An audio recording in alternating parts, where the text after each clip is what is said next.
Bonjour, bonjour, c'est Annabelle, je suis très contente de vous retrouver aujourd'hui pour cette nouvelle vidéo. Je vous propose de réaliser entre deux cartons un crash test. Je vais essayer un produit de chez Becca, c'est le fond de teint perfecteur à queue qui se présente dans un petit flacon très Becca avec un petit bouton poussoir. On va voir comment ça s'utilise. Ça nous promet un voile lumineux, perfecteur de teint, un rendu naturel et parfait.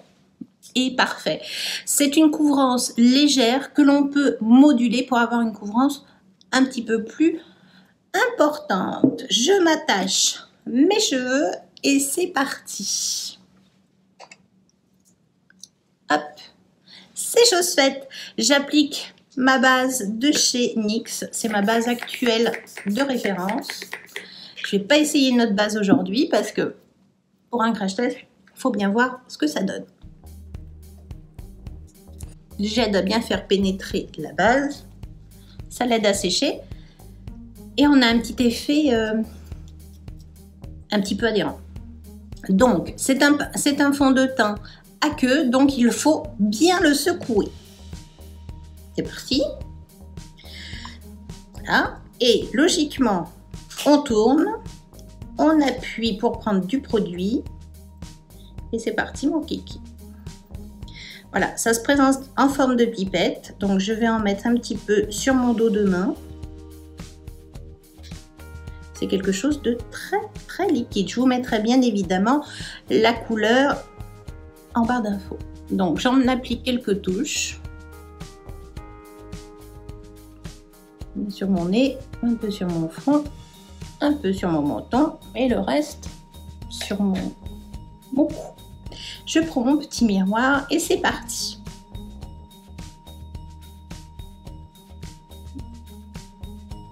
Oh, oui, c'est lumineux.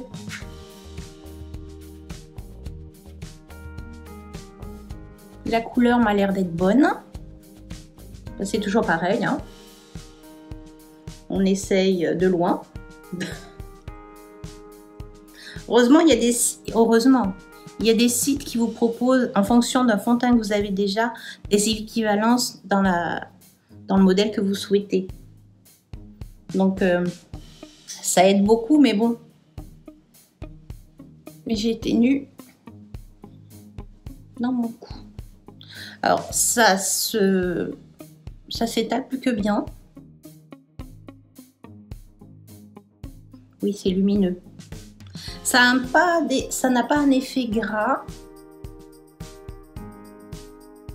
Je vais en rajouter un tout petit peu sur mon bout de nez. C'est pas mal le coup de la petite pipette, je trouve.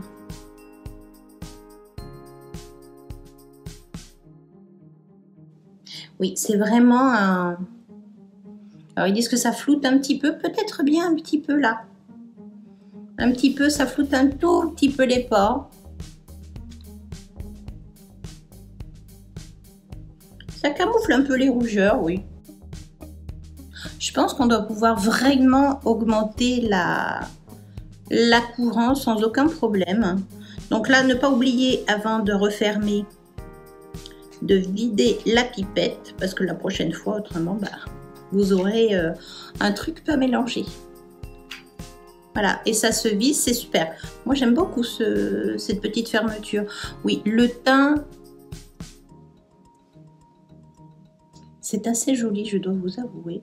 J'aime beaucoup, le rendu est très lumineux. On a l'impression d'avoir passé une base lumineuse dessous alors que ce n'est vraiment pas le cas. Je vais appliquer un petit peu de poudre. Devinez où? Sur ma zone T. Non, je vais l'appliquer au pinceau. Donc je fais remonter un peu de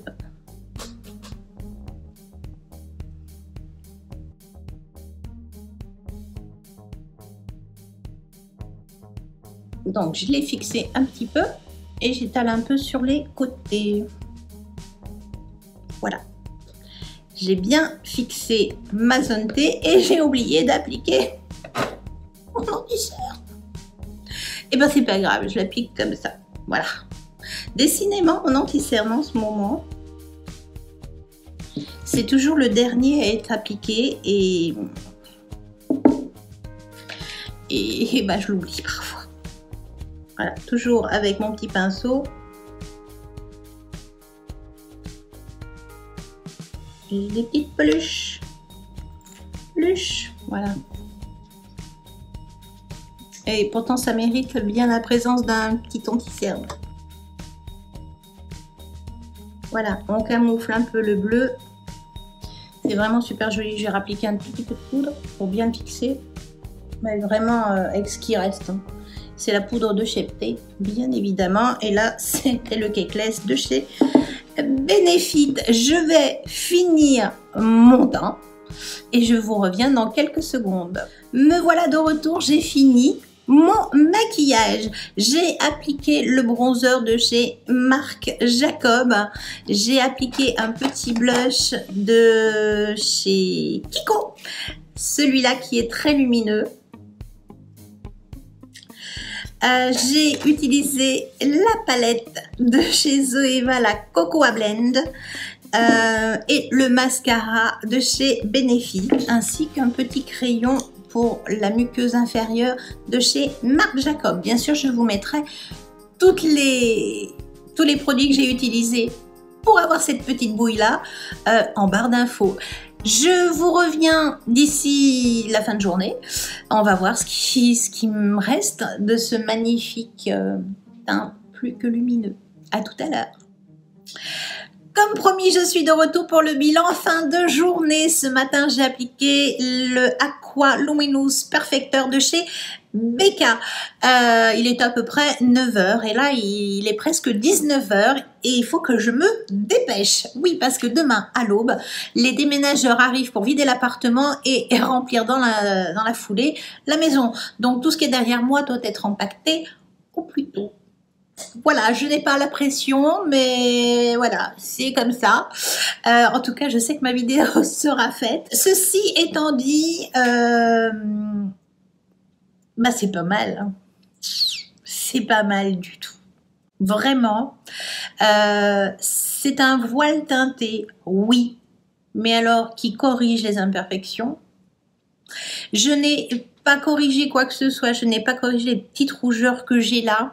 Souvent sur le petit menton, bah là j'ai un petit bouton à force de toucher du carton, de se toucher le visage. Voilà, donc j'ai une petite imperfection, mais qui ce matin ne se voyait pas tant que ça.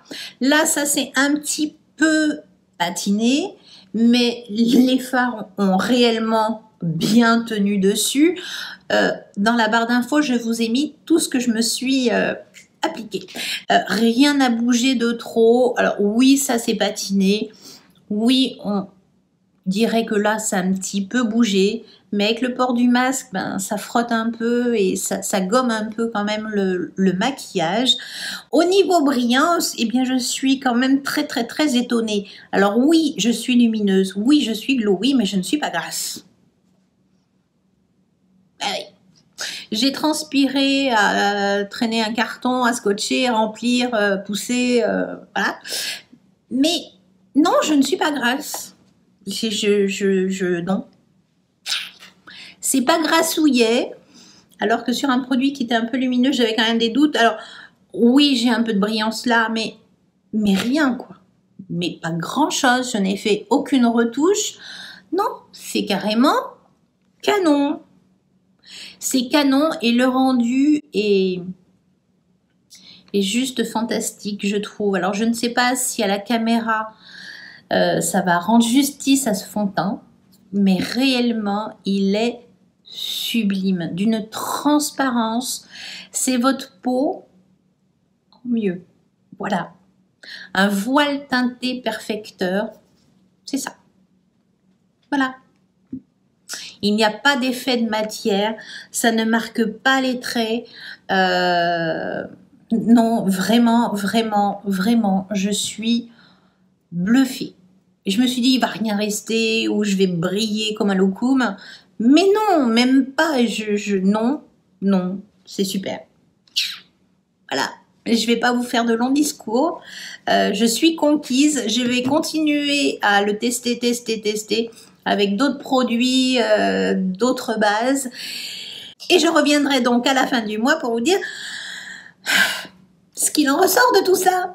Sur ce, j'espère que cette vidéo vous aura plu. Si c'est le cas, n'hésitez pas, un petit pouce en l'air, c'est plus que motivant. Si vous venez d'arriver, n'attendez pas. Abonnez-vous, c'est une vidéo le samedi et le mercredi. Sur ce, je vous dis à mercredi. Ciao.